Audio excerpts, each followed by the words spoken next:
Kalau kita menggantungkan nasib kita pada Allah luar biasa. Ada seorang syekh, saya dengarkan ceramahnya, menarik sekali. Saya tidak tahu orang itu siapa, tapi cuplikannya saya dapatkan dari seorang teman dari Jeddah yang mengirimkan ke saya. Orang ini cerita, syekh ini menceritakan, cuplikannya ada di HP saya. Dia bilang, saya satu waktu pernah ke Mesir, dan di Mesir ini saya lagi dari satu daerah mau ke Kairo, dari Iskandaria, satu kota, mau ke Kairo. Itu saya tiba di Kairo mungkin sekitar jam 2 malam. Pesawat saya selepas subuh harus berangkat kembali ke Saudi. Dia bilang, saya telepon pengurus masjid, saya mungkin mau mampir di masjid yang saya ceramah kemarin di Kairo itu. Saya mau tinggal di sana mungkin 2 jam, 3 jam istirahat. Nanti habis itu baru kemudian saya berangkat ke Saudi habis subuh. Dia bilang, saya masuk ke masjid, tiba jam 2 malam, turun dari mobil, saya lihat masjid, lampunya nyala semua nih. Kemudian setelah saya masuk masjid, saya temukan ada orang di mihrab, imam, lagi sujud, nangis-nangis. Dan luar biasa, tangisannya itu kalau orang dengar membuat orang yang dengar pun mau menangis. Jadi saking luar biasa dia merengeknya sama Allah dalam sujudnya. Kata syekh ini, saya pun sampai berdoa sama Allah, ya Allah kabulkan permintaannya orang ini. Walaupun saya belum tahu apa yang diminta gitu. Dia bilang selesai dia sholat, saya dekati dia, saya bilang, Masya Allah, doa apa ini? Luar biasa ini. Doa yang diikuti dengan tangisan di sepertiga malam menjelang subuh. Allah turun ke langit bumi, dikabulkan nih.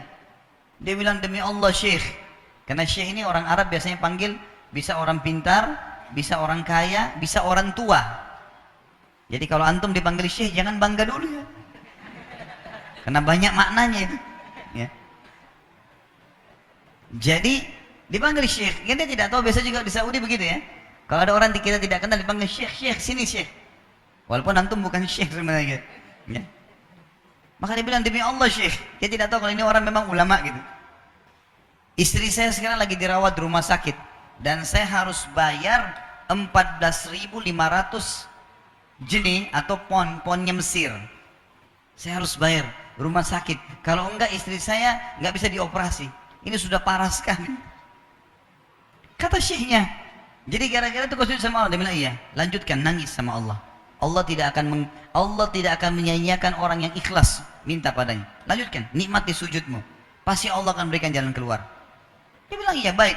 Orang itu dia bilang kembali lagi ke mihrab, nangis lagi. Sholat sujud sama Allah, ya Allah. Dan dalam doanya begitu, ya Allah, istri saya mau dibayar besok rumah sakitnya. Jumlahnya sekian, saya tidak pegang uang 1 jenih pun. Ini 14.500 jenih. Banyak sekali.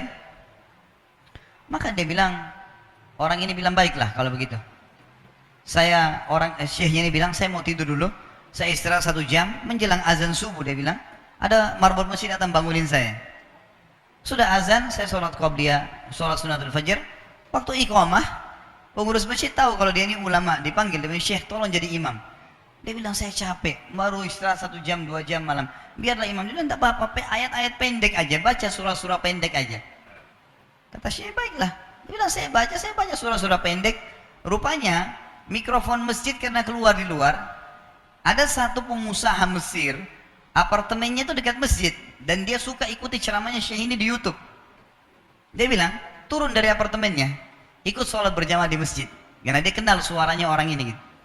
Begitu selesai sholat, dia bilang, saya lagi zikir, datang orang itu. Dia bilang, syekh, ahlan usahlan di Mesir, saya salah satu penggemar anda di YouTube, dan saya dengar suara tadi. Saya tadi mau sholat di masjid lain, saya ke masjid ini. Dia bilang, syekh, saya mau minta tolong satu hal. Kata syekhnya, kenapa?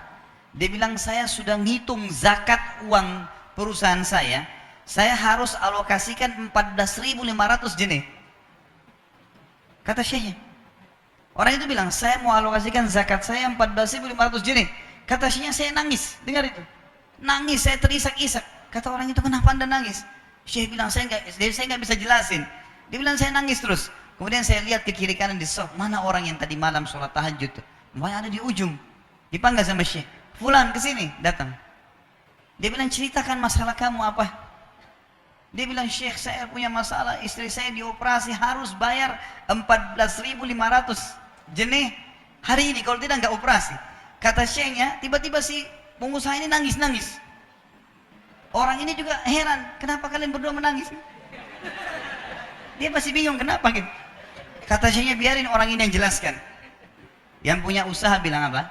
Demi Allah Syekh, saya sudah 1 minggu taruh uang ini di lemari saya, sudah 1 minggu. Setiap hari istri saya bilang, turunkan, lakukan haknya Allah, zakat itu keluarkan. Dia bilang, saya ingin dapat 1 orang yang saya kasih langsung daripada saya bagi-bagi. Saya mau 1 orang saya kasih, selesaikan masalah dia, dan Allah selamatkan saya di akhirat. Orang ini jadi nangis. Orang yang punya minta butuh nangis. Kata pengusahanya, ini uangnya silakan, 14.500. Semoga Allah selesaikan urusan saya di akhirat gara-gara saya bantu kamu. Kata syekhnya, demi Allah yang terjadi, orang ini yang siapa namanya, orang yang punya uang ini yang dikasih uang, dia tiba-tiba lupakan saya dan lupakan si pemilik uang. Dia langsung angkat kepalanya ke langit sambil menangis mengatakan, ya Allah, aku mencintaimu. Terpenuhi kebutuhannya, gitu kan? Kuasa Allah. Teman-teman, cuman kita selalu buru-buru. Kalau seseorang kita di perusahaan mau dinaikkan gajinya saja, mau naikkan jabatannya, dia harus tulis permohonan.